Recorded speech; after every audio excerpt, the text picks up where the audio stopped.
Então, mas daí você vê inúmeros designers discutindo nos grupos, falando que eu nunca vou trabalhar como freelancer porque é inseguro, né? Porque você está sempre no desespero, você não sabe se você vai ter dinheiro no final do mês. As pessoas sempre levantam esse tipo de discussão. E o que eu comumente vejo é o seguinte: normalmente nos grupos vem uma pessoa que fala, tô começando no design, o que vocês acham? Melhor trabalhar como CLT, fechado numa empresa, ou é melhor trabalhar como freelancer? E aí vem as pessoas defendendo aquilo que elas fazem. Quem é CLT defende que você deve trabalhar em CLT, e quem é freelancer defende que você deve trabalhar como freelancer.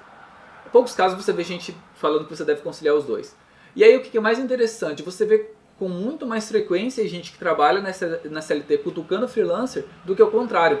O que eu percebo? Tem tanta gente que tem medo de sair da CLT para trabalhar como freelancer, sabe, que talvez nunca vai largar um trabalho para trabalhar como, nunca vai largar o trabalho fixo para viver de trabalho freelancer, e fica cutucando quem trabalha como freelancer, falando, mas você nunca sabe se você vai ter dinheiro no final do mês, você nunca sabe se você vai ter o cliente, mas daí você está sempre na incerteza de que o cliente ele vai te dar um calote, você não sabe, você tem que trabalhar com um contrato. E o pessoal sempre faz esse tipo de comentário maldoso, que na verdade não é nem um pouco construtivo. E aí você não vê o contrário acontecendo.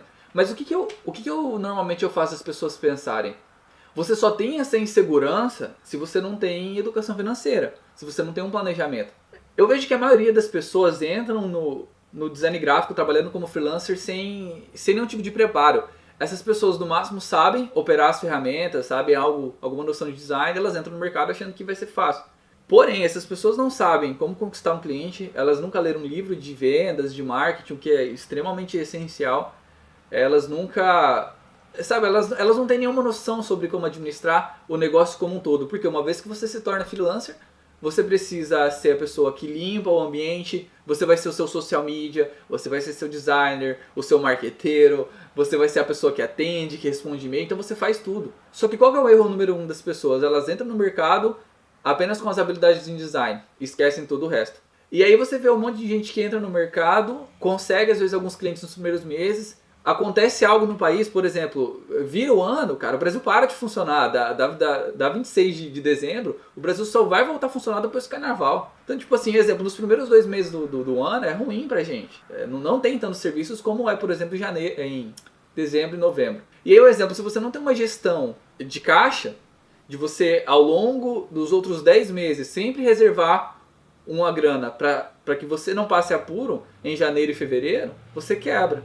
E aí a gente mata essa objeção muito rápido, né? Muito fácil, do pessoal falando, mas você nunca sabe se o cliente vai te pagar. Cara, o que eu tenho em mente? Eu tenho um trabalho que eu me orgulho tanto dele, e eu comunico isso para o cliente através da forma que eu falo, que o meu cliente entende rapidamente numa conversa inicial que se ele não fecha o trabalho comigo, quem perde é ele. Porque, exemplo, na cidade que eu morava lá em Vilhena, Rondônia, cara, tem tanto profissional meia boca, e quando o cliente me vê no meio de todos aqueles profissionais, ele sabe, ele entende de forma intuitiva que o meu trabalho é melhor do que aqueles caras. E ele sabe que se ele não fecha um trabalho comigo, quem está perdendo é ele.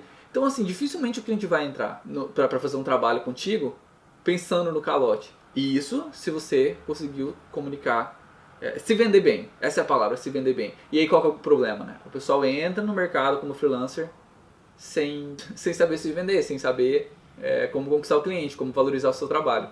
E depois está lá nos grupos reclamando.